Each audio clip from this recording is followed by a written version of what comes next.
Hello guys, welcome back to my YouTube channel. It's your girl Warri, not the carry last TV. So guys, in today's video I will be leaving for you guys how I will be watching it together with you guys. But before then, if you know you haven't subscribed to my YouTube channel, subscribe, like, turn on the notification bell.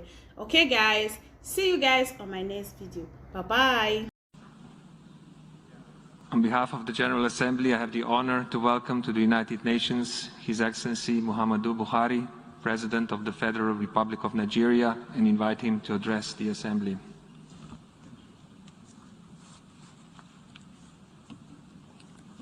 Mr. President, Heads of State and Government, Mr. Secretary General, distinguished delegates, ladies and gentlemen. Mr. President, let me, on behalf of the government and people of Nigeria, congratulate you on your well-deserved election as President of the 76th session of the United Nations General Assembly. I would like to assure you of the full support and cooperation of the Nigerian delegation throughout your tenure.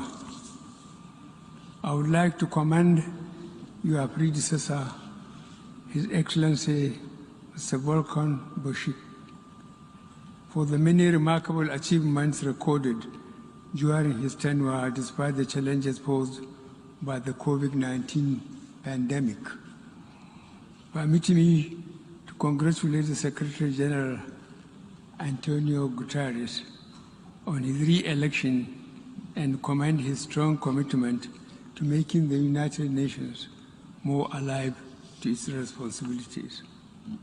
I also want to express my gratitude to him for reappointing Ms. Amina Mohammed as the Deputy Secretary General to assist him in discharging his responsibilities.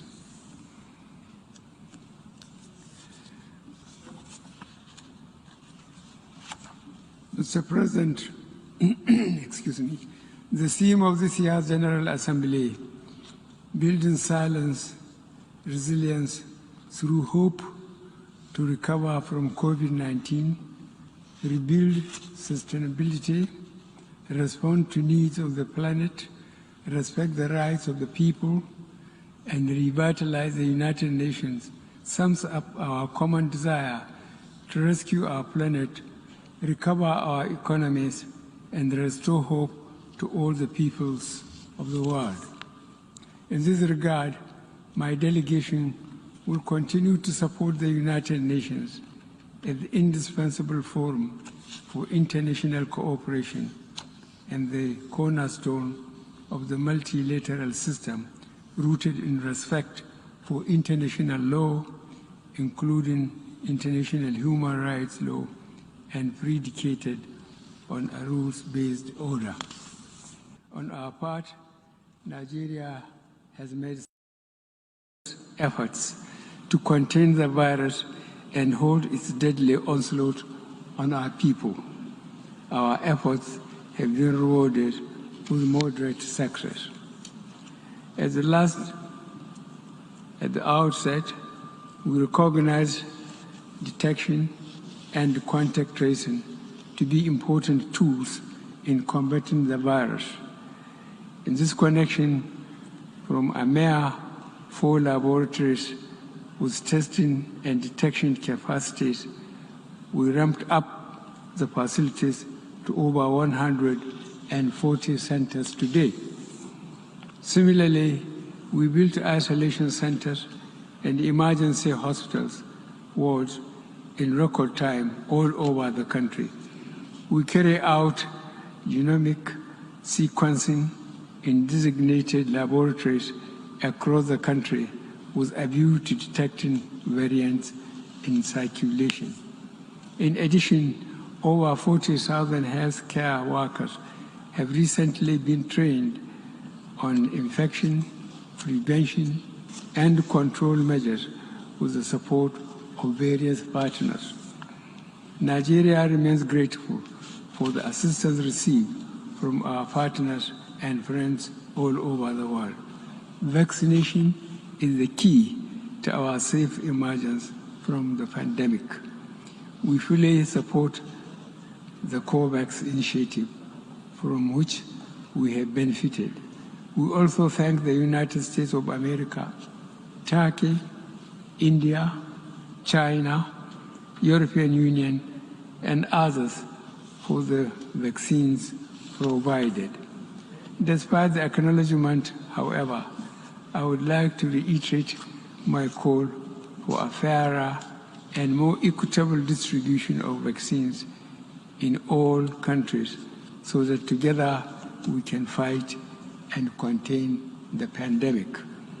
The rising wave of newer and more contagious strains makes this even more urgent.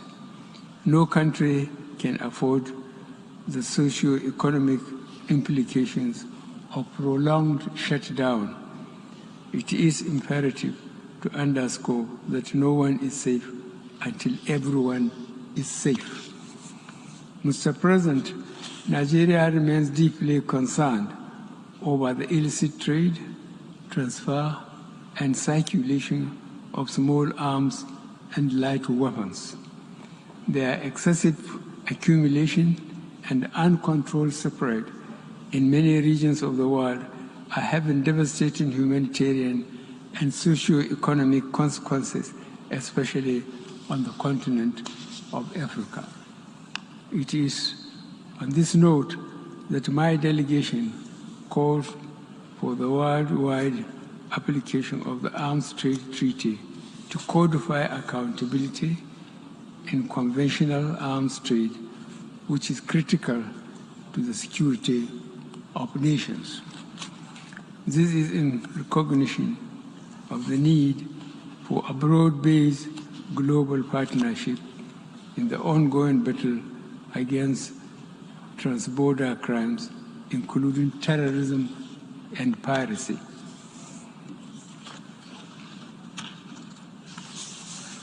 Mr. President, we must deal not only with the symptoms of conflict, but also the immediate causes that fuel conflicts in the first place. These include poor and undemocratic governance, human rights abuses, poverty, ignorance, injustice, and inequalities. There are no easy solutions to these conditions. They require long-term investments and more effective international cooperation. In this connection, my delegation underscores the importance of promoting peaceful, unfettered, and inclusive participation of states in global actions towards conflict prevention. This will facilitate the achievement of the 2030 Agenda for Sustainable Development and the African Union Agenda 2063. In West Africa especially, our democratic gains of the past decades are now being eroded. The recent trend of unconstitutional takeover of power, sometimes in reaction to unilateral changes of constitution by some leaders, must not be tolerated by the international community. Nigeria fully supports the efforts of ECOWAS to address this growing challenge and appreciates the support of both the African Union and the United Nations. In this regard, I would like to reiterate that as leaders of our individual member states, we need to adhere to constitutional provisions of our countries, particularly on term limits. This is one area that generates crisis and political tension in our sub-region.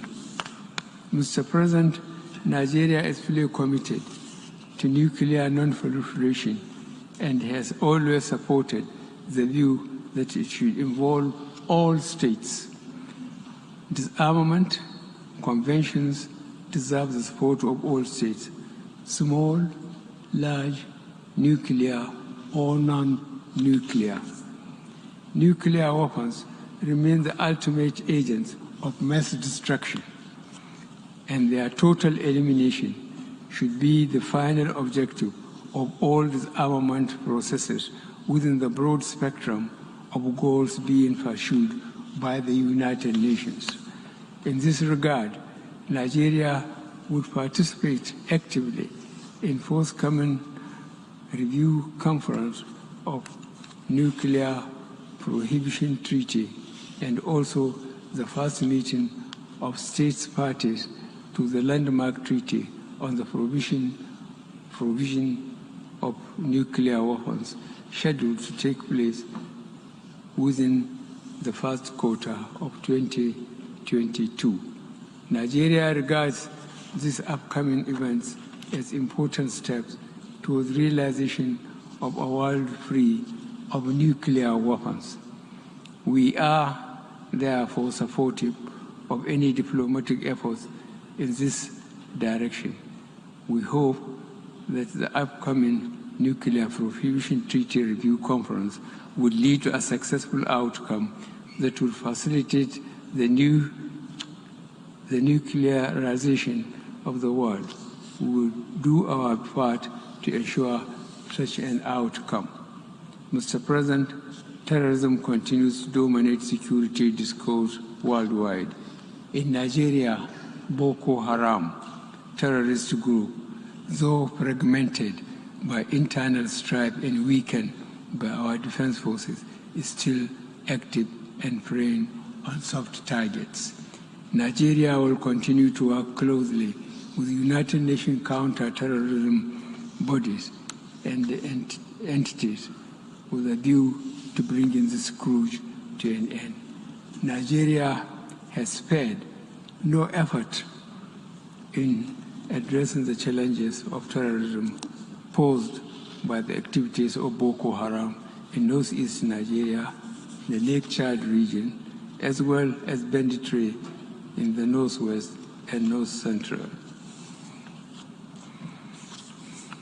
Mr. President, the impact of climate change is already with us in Nigeria, manifesting in various ways: conflict trigger, food insecurity, drying up of lakes, loss of livelihood, and youth migration, among others. The trend is the same in many other countries that are threatened by forest fires, rising seas, drought, and desertification. As leaders, we must create inclusive and gender-sensitive policies that address all issues connected to climate action for mitigation and resilience. This is why we are working on a transition to low-carbon economy consistent with achieving the Paris Climate Agreement on the Sustainable Development Goals. Mr. President, combating illicit financial flows and ensuring the recovery and return of illicitly acquired assets have the potential to provide resources in the immediate term for financing development in the area of COVID-19 pandemic and beyond. It drives national governments of resources needed to provide adequate and meaningful sources of livelihood for their citizens.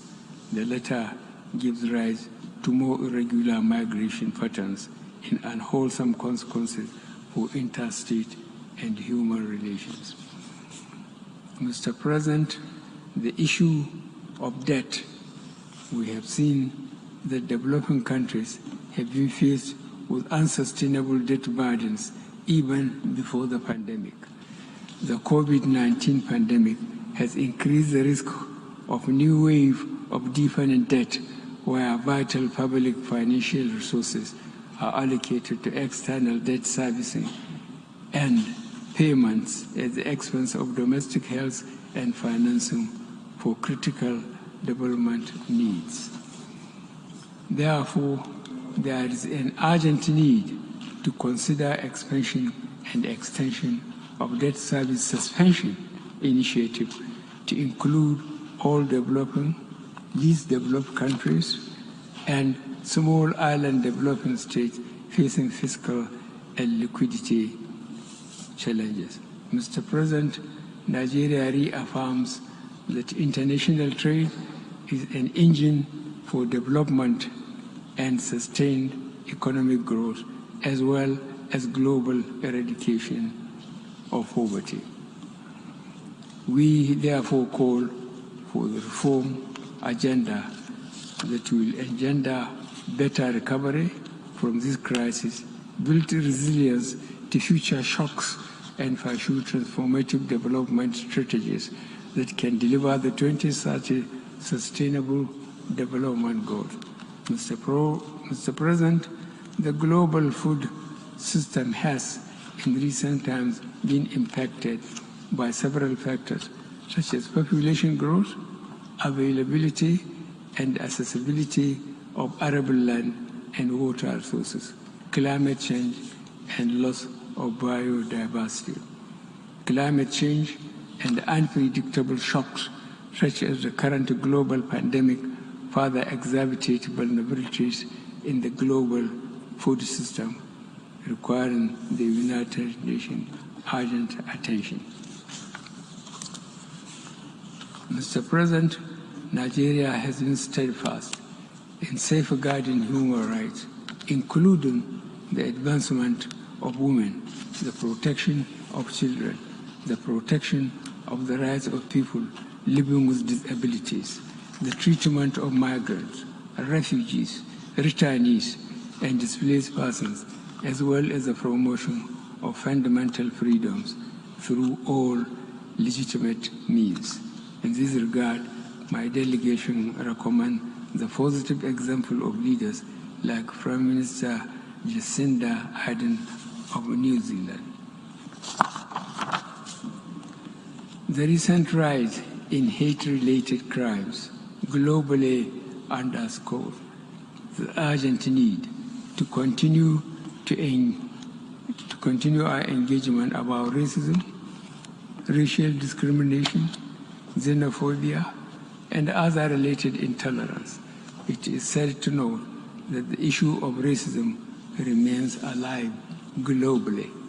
We are beginning to forget our affirmation of the inherent dignity and the equal and inalienable rights of every individual as enshrined in the United Nations Charter. No society can claim to be free or just if it is deprived of any one of these rights. Today, racism drives hate crimes and institutional discrimination. In all this, Africans and people of African descent are among the major victims. I am confident that this forum will make significant impact in the quest to end race-related vices and injustice. Mr. President, no reform of the United Nations system is more urgent than that of Security Council. Stakeholders around the world are asking how such power could be concentrated in scant representation. The governmental negotiations have taken too long, some 15 years. We must avoid going in circles. Consensus has been achieved in some of the elements of this reform, especially that of the representation of Africa on the basis of the El-Zuwaini Consensus and the Sartre Declaration. It is unreasonable to expect unanimity in this matter. Mr. President, our organization is at the peak of the multilateral system. It is also the preeminent body for solving our current and emerging challenges and for developing norms that are protective of us all. In the current moment, hope for this is dependent on how we assist each other to get COVID-19 out of all countries, regardless of their classification. We can do and we must do. In this regard, let me close my statement by paying special tribute to a great and humane internationalist and an exemplary practitioner of multilateral cooperation. I am speaking of Chancellor Angela Merkel of the Federal Republic of Germany. As she exits the stage, we wish her well. Thank you.